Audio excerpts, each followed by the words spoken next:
Do you know what meant to be captured and enslaved by the white colonizers of the Congo?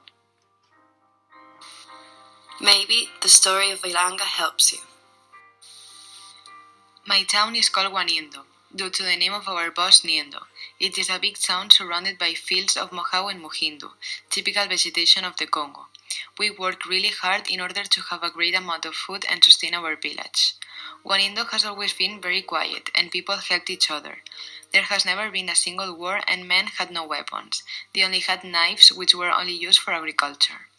It was raining season, and everybody was focused on the crops.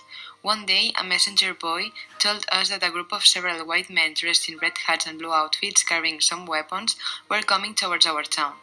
Niendo quickly called all the men while some drums were sounding in order to gather everyone of the town together. It was said to pick everything we had, such as walnuts, bananas, sheep, and hens, to avoid that the white soldiers took them away. The white men won't leave our town. Kibanga, their leader, stayed near our village and his soldiers stole all the hens and sheep that we had, but we didn't care as long as we didn't get hurt. Next morning, when the sun appeared, a group of soldiers came threatening Niendo and creating horror upon our town. They got inside the houses and they arrested people. 3 or 4 people got inside our house and arrested my sister, my husband, and myself.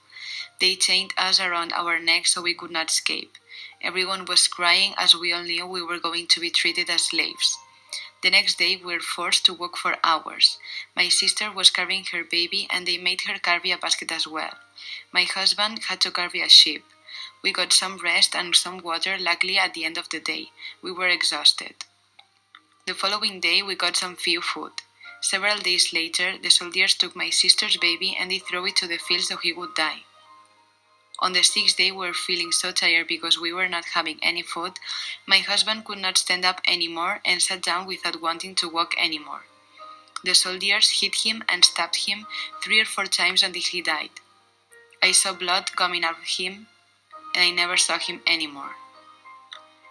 A lot of young people were killed and some were thrown away, making them die. After 10 days walking, we arrived to a big water stream and we were transferred with canoes to the town of the white men, called Nyangwe. The soldiers were hitting us with their weapons and whipping us with a chicote, and then they made a division between men and women. We were both in lines of 10 people. Captured women suffered from savage sexual aggressions and some of us were sold. Men were forced to work until their bodies couldn't take it anymore. Not only the male adults were forced to do so, but also the children too. In order to keep people in line, cannibalism was practiced in some occasions. White men made us go under so much pain.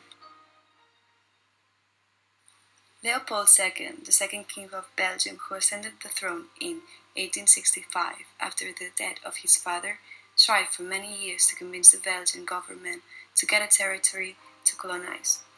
The Belgian country was unwilling to do so, therefore Leopold devised a plan that enabled him to obtain a colony in Central Africa for himself, the Congo.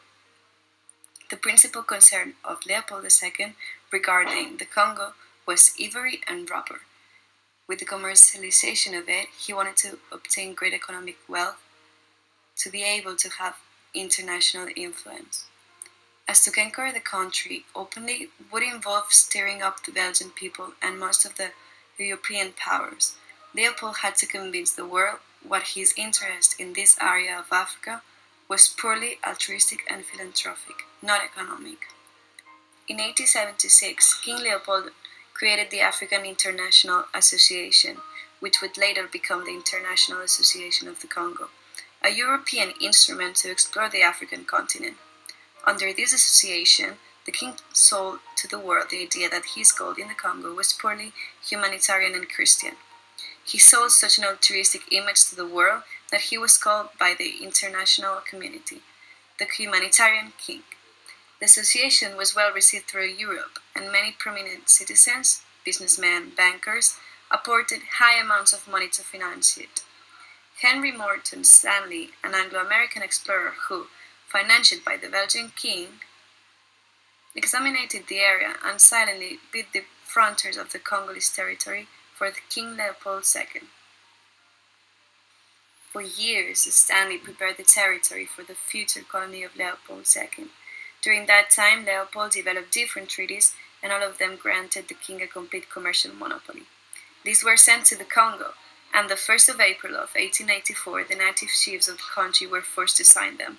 The transcendental thing was that most of the Congolese had never seen a treaty before. They didn't even know what they were signing. If they had known, they would never have signed.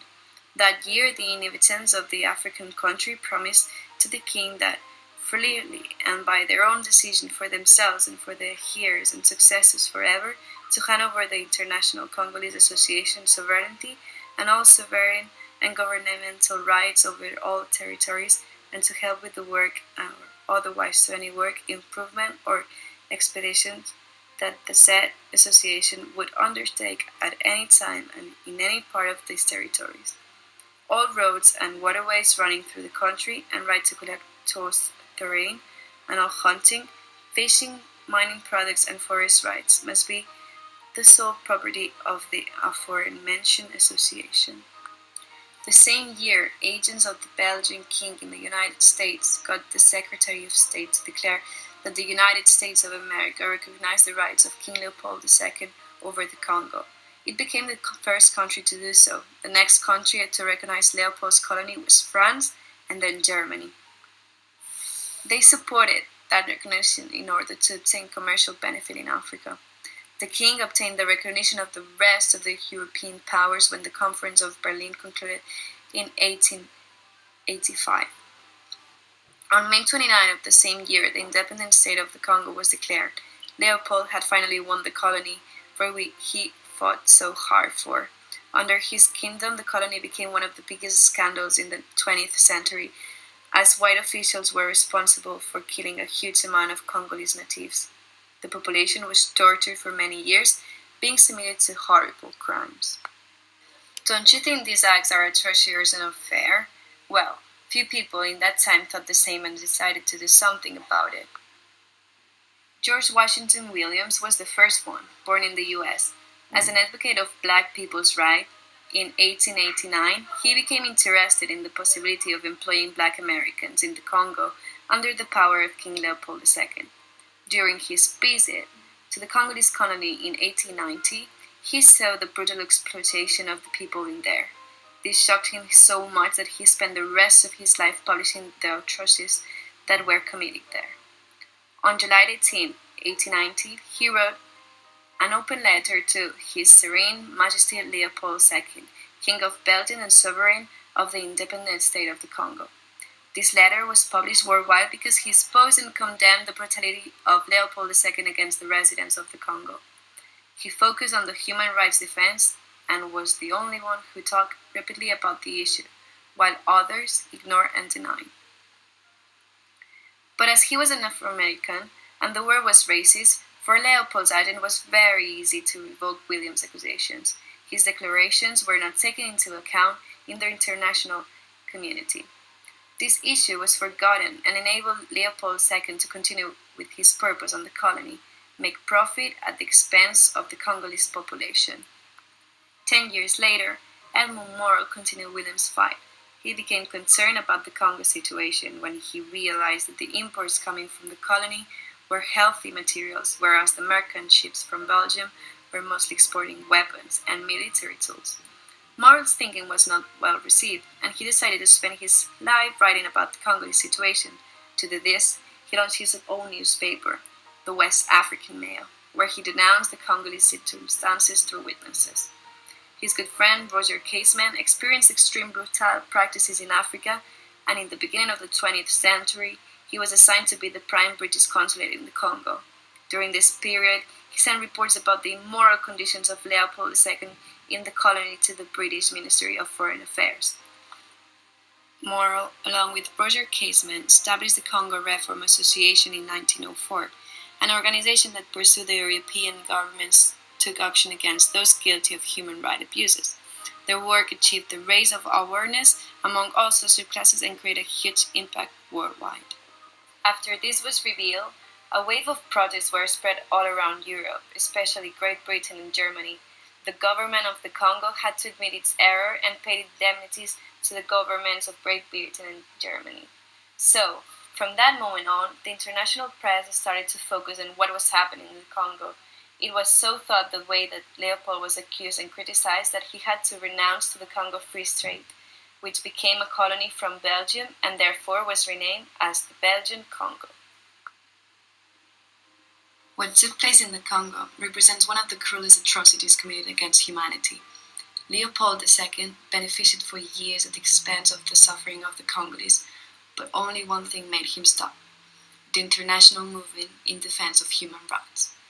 George Williams, Edmund Morel, and Roger Casement were the most important international figures in the fight, but they weren't the only ones who gave visibility to the Congolese exploitation. Evie Schomble, a Swedish missionary, and H.R. Foxbourne, along with William Shepard, Arthur Conan Doyle, Mark Twain, and Joseph Conrad, were other personalities who had a big impact on giving an objective perspective towards the unfair and unjust situation that was happening in the Congo. Thanks to them, the situation led to the first reaction of the international community to ensure the defense of the human rights. The denouncing activism of these figures was the key to snatch King Leopold II influence in the Congolese colony. These figures that fought for human rights in the Free State of the Congo were presidents of some important current institutions such as International Amnesty and other NGOs.